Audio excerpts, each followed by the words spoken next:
which means he's probably going to get attacked in these places again.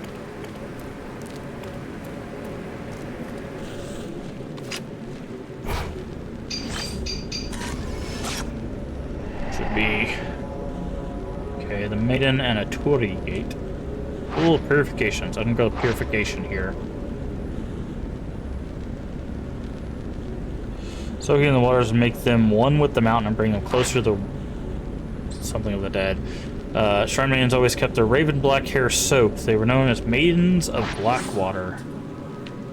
Turning to the water, a proper death, in the company of a shrine maiden. Dissolving into water, merging together, a death without loneliness.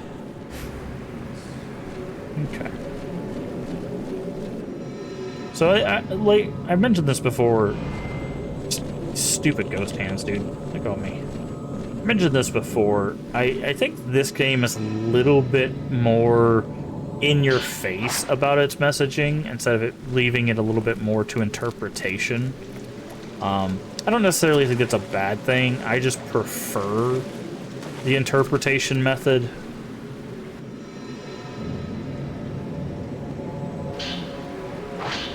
The air is so clean here, calm, pure water flows in the midst of the vital energy. Everything here has an aura. In the woods, one can only feel not only the animals and the trees, the water itself has energy. I understand now. The water is alive. We are born from the water, and to the water we return. The water connects us all.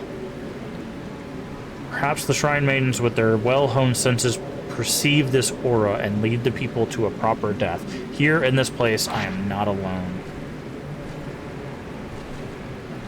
I don't necessarily think it's like them like dumbing it down. I think it's just they with multiple characters viewing this from multiple angles, I think they wanted to make sure that the messaging was clear, because like you got to remember in like Japanese culture, suicide is something that's like a pretty normal occurrence, right? There's a lot of pressures that people face that lead them to like they have chain link fences on the like this tall chain link fence on top of buildings, right? So that people won't jump off of buildings, for example. And hey, we finally dodged a quick hand. Those things are hard to dodge. But I think this one, is just trying to get the messaging across much clearer, because I don't think they want the ambiguity of them, because it's obvious that they keep iterating on the idea of you're not alone, someone's with you, someone can help you, it's the little things in life, you know, like the messaging is very anti-suicide, which is of course the message you want to have, right? So I think that's why they're trying to be more upfront about it, is because they don't want it to be ambiguous that they might be supporting the idea. But it's just one of those that's like, for 12 drops, or 14 drops, 14 different chapters essentially, they've kind of been, you know, repeating that, which is fine. Again, the messaging is obvious for a very obvious reason. It's just like, I don't know if it was necessary to kind of throw it up there consistently, right? And also it messes with the idea of fear and isolation, which is another problem not only in Japan but in the world at large. There's a lot of people who like isolate themselves. Like Japan has a culture of shut-ins. I know they have like a term for it, but I don't remember what it is. But there's like a term they have for shut-ins, where basically someone brings them food and they exist in like one room ever, essentially. Which again, that's not a strictly Japanese problem. There's that happens in a lot of places around the world. It's just they have more of a culture around it, or at least more obvious of a culture around it. So it's tackling the idea of both loneliness, solitude, while also tackling the things that lead to or can lead to suicide, right? And again, I think making the message very, very clear is important, but I don't necessarily know if it needed 3 characters to repeat that story just from different perspectives. But well, I don't think it's bad. I want to be very clear. I don't think that's a bad thing. It's just the other ones, like 3, for example, is very much a story about survivor's guilt, but nowhere in there does it really mention or use the term survivor's guilt, right? And that's probably by design. I hear somebody ready to attack me. Oh, it's this lady. This is the lady that ended up booting the other lady. I ran too far.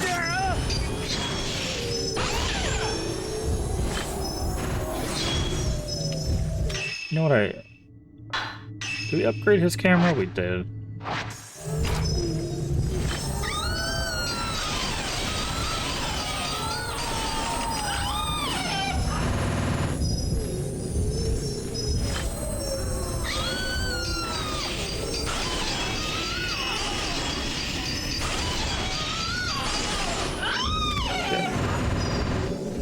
Yeah, because I never married and lived in a shack with his cats. Yeah.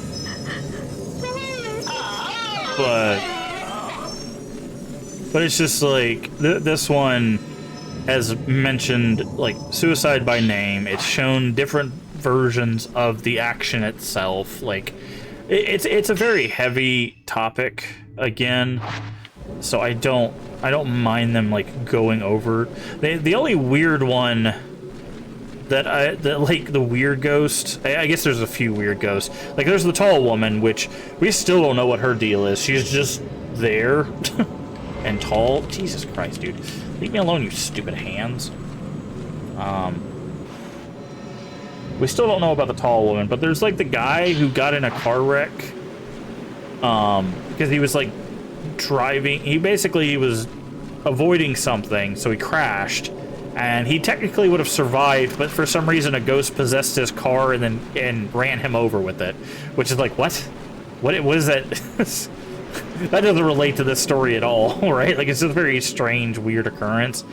Also, the lady with the umbrella, I think she connects a bit more because she's about remembering the lost because she left flowers and her umbrella somewhere, and then her umbrella like flies over and like stabs her in the neck, which is also very strange. But again, there's some mythos to both the tall lady and the umbrella lady, so I could kind of understand those. The guy with the car is the one that I'm just like, what? Excuse me? But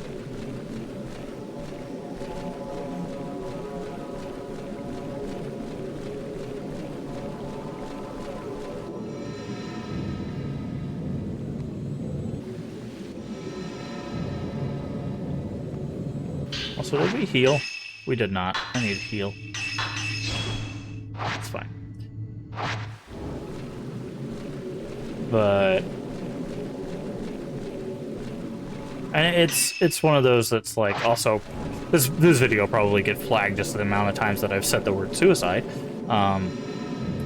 But YouTube's gonna be very mad at me. But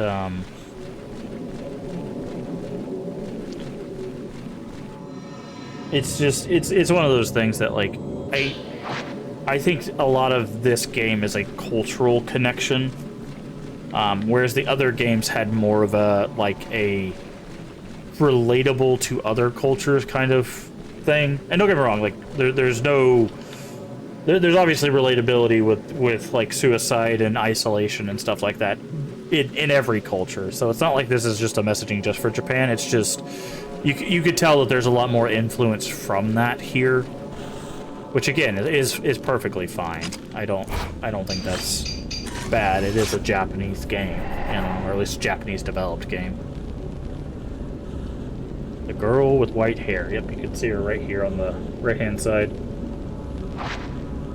She gave a token to Aso when he was a boy and later came to this mountain, and she waited for him to come back, guided by the token. In the end, will I die alone, all alone? Will none of my friends be with me? Yeah, that's a fear that I know a lot of people have, is the idea of dying alone.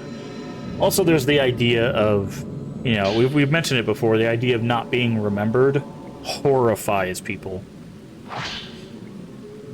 This mountain reminds me of the time I spent at Mount Kagiroy in my youth. Back then, I believed without a doubt in an invisible world. When did I stop and why? The mountain air has awoken a long-forgotten memory. I was dozing under a tree and dreamt of that ceremony, received something on the day in my dream, in my past. Was it a dream, or did it really happen?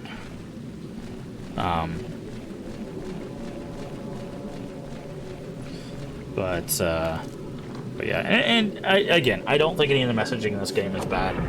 I've definitely seen people approach the topic in much worse ways and also come to much worse conclusions. So I think this game is handling it fine. It's just they're trying to make it very clear on the messaging, which means that we're getting a lot of notes and a lot of repeats. So okay, I want to go down here, see if we can get some loot. But I guess the only thing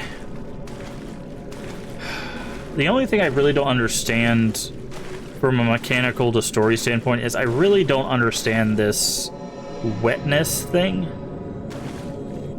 Like, this wetness mechanic is just very strange. Like, it's not... Because, like, if the idea was, you know, it's the idea that the characters are slowly returning to water, they're getting closer to death, that would be one thing, but it doesn't make sense for Ren. As far as we know, Ren has never had those thoughts. Ren is more haunted by the, that memory than anything else. So...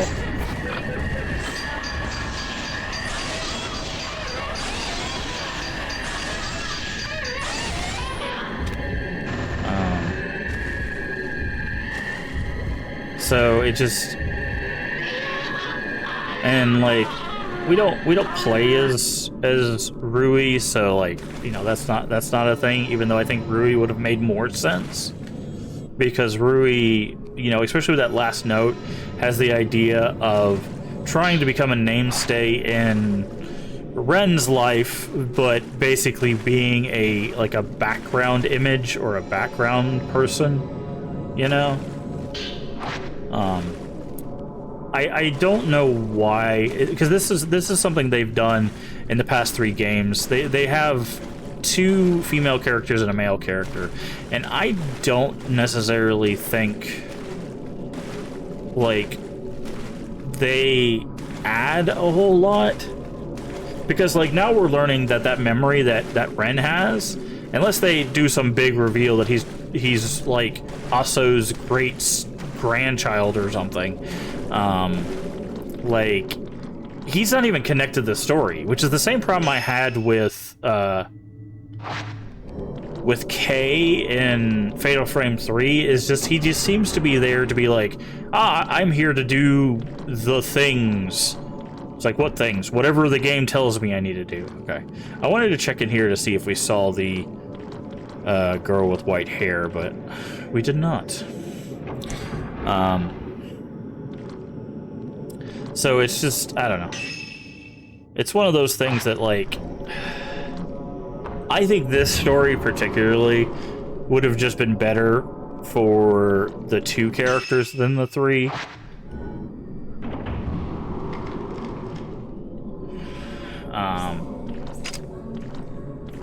"7 years. For 7 years I am with the unborn. When I turn 7 years old, I'll become a person."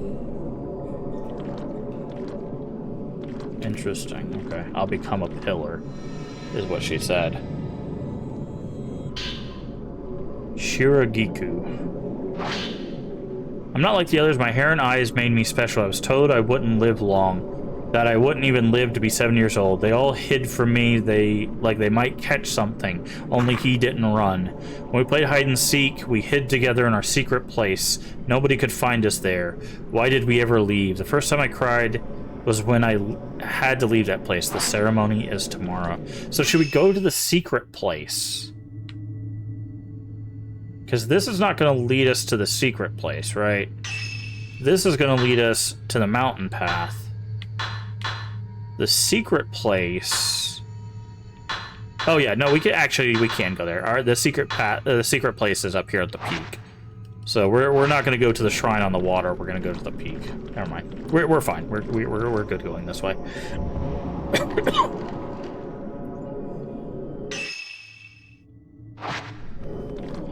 But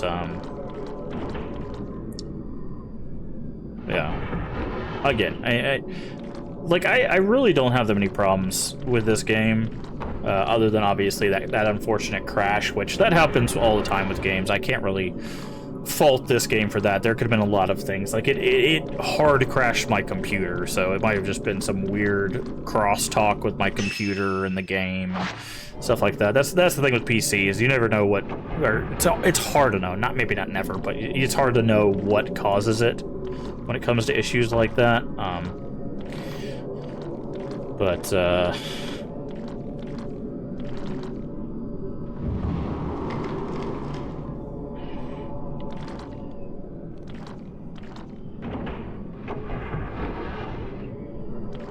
I think I think the messaging has done a good job on making its stance clear.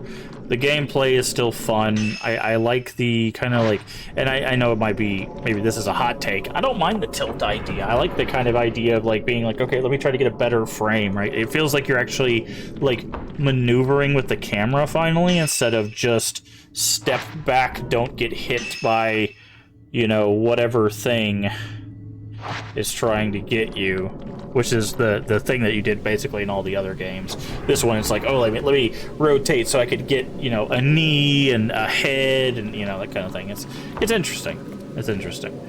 I don't think it's like the greatest mechanic ever, but it also would have been completely different to be doing that with the actual Wii U pad, which may or may not have been great, but with a controller, it feels fine. I'm just double checking, making sure there's nothing. Okay.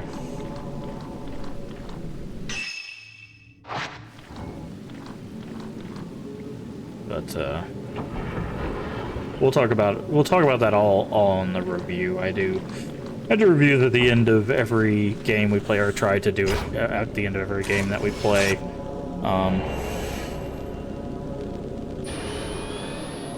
And once we get done with the series, I also want to do a retrospective. My retrospectives are usually like mostly opinion pieces on how I felt about the series, which one I like the most, why I like it, what things that I think can be improved if there's ever, you know, sequels, stuff like that.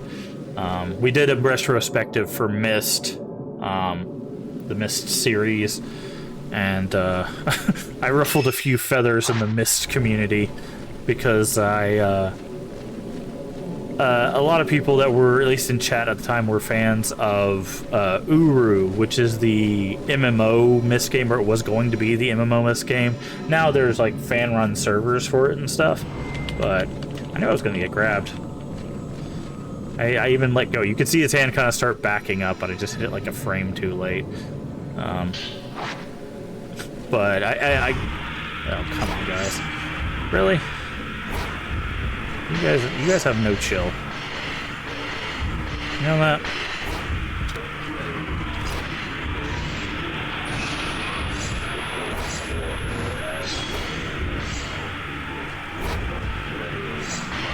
When are you gonna throw fireballs at us? I think one of them.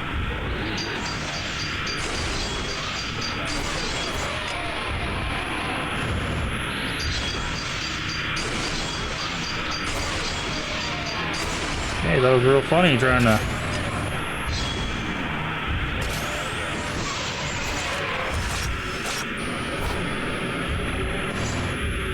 Okay, that's one down, which means his friend's gonna Come saving.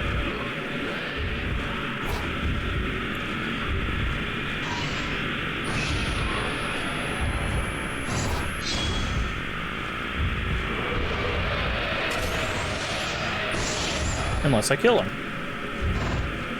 Oh, you got back up.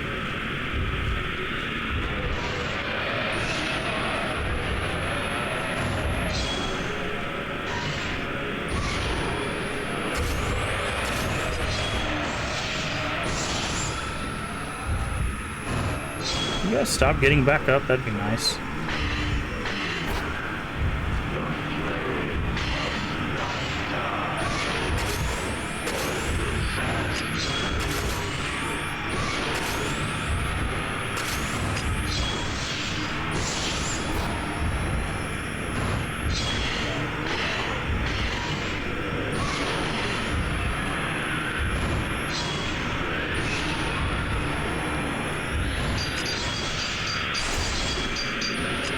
Okay, I think I got both of them.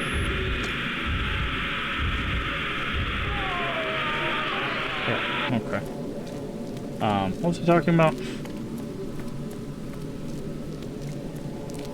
don't remember what I was talking about.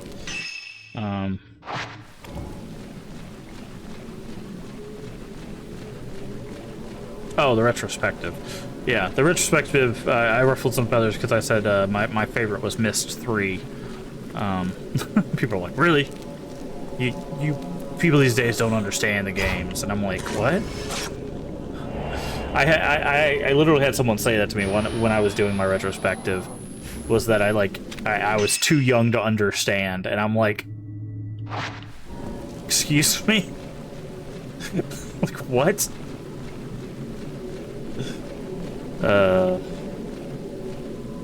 But like we mentioned earlier in this thing, people don't like it when you don't like the things they like, or you tell them something different is different. So, okay. Yeah, so he's got to go this way, because he's got to go to the peak. So... But that was a very strange thing. I mean, we all agreed which one was the worst, which is Myst 5, because it's not good. It's very not good. It has some interesting puzzles and interesting like ways of dealing with puzzles, but the problem is if you mess up like solving a puzzle or doing like something, you can accidentally skip an entire level in that game, which is turns out not the greatest. Not the greatest. That's of course Myst 5. I wanted to double check there's nothing over here. Doesn't look like it. But let's do this just to make sure we don't see anything here. But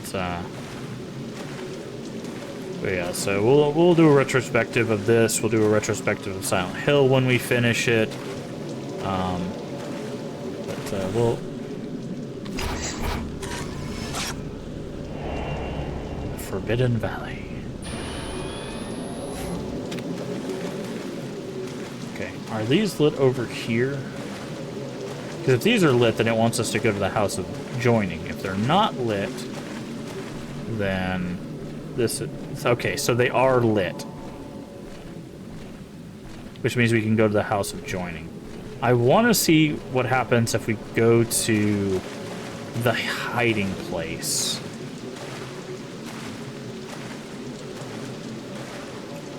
I feel like there might be something interesting there.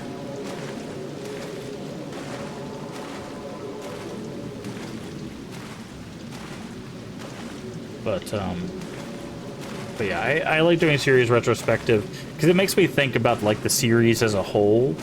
Like, okay, what did I like about this one? What did I not like about this one? Which one do I prefer? Which one could I see like playing again? Which one would I like recommend to people?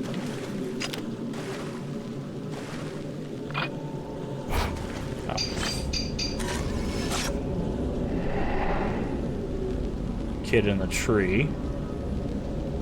Forbidden Valley. Outsiders participating in ghost marriages were buried here.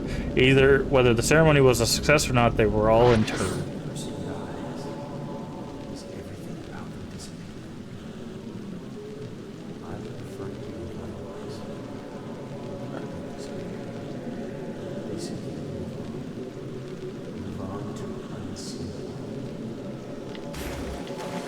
Actually, yeah, that is an interesting concept with Osso here. So he created a camera for seeing ghosts. What happens to a person's thoughts after they die? If the soul truly exists, where then does it go? To the other world, that world which we cannot see?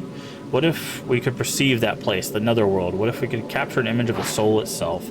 Yeah, I was going to say, it's interesting because, like, in theory, we're taking pictures of, like, people, the spirits of the past, right? So, also has kind of created this weird conundrum within this canon. At least the canon of this game. The idea that, like... Oh, this is one of the blind ones. You can tell when they're covered in blood and they don't have the visor on.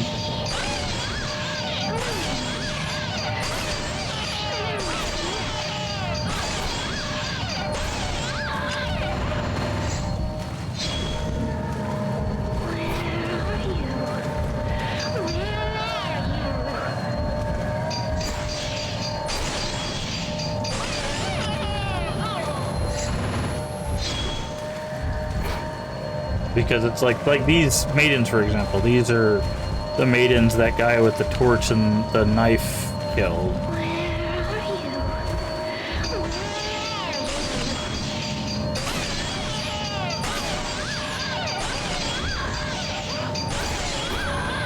Wow. This one's relatively tanky. Usually these go down pretty quickly.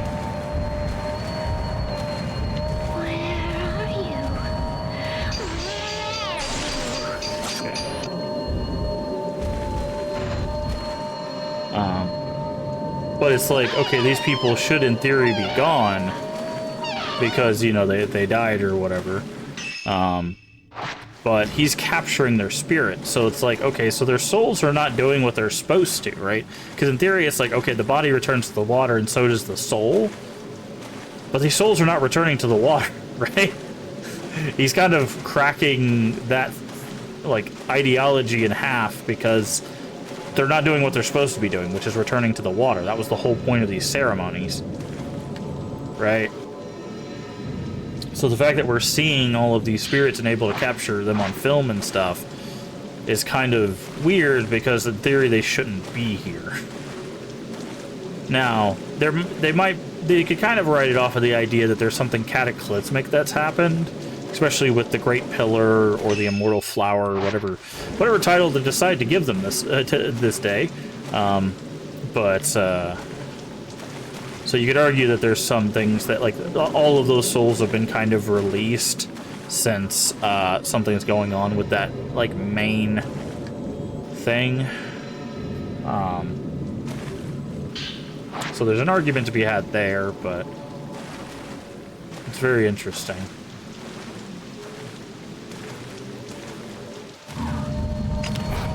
Another one.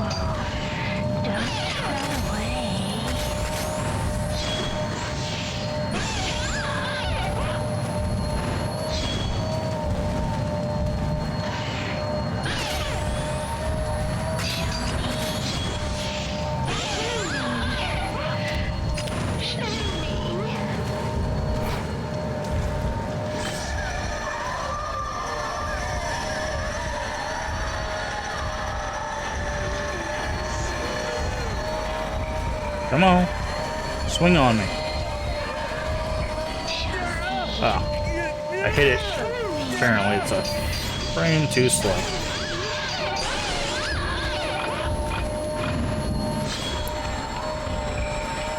Make it a little bit further away.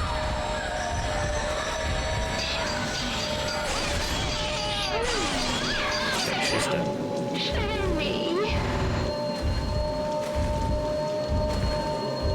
High five.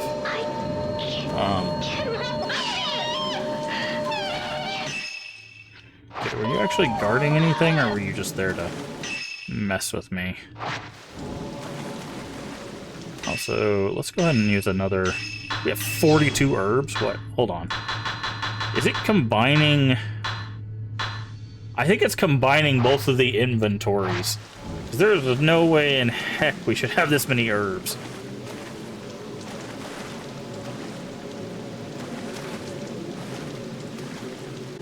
I guess... Hold on.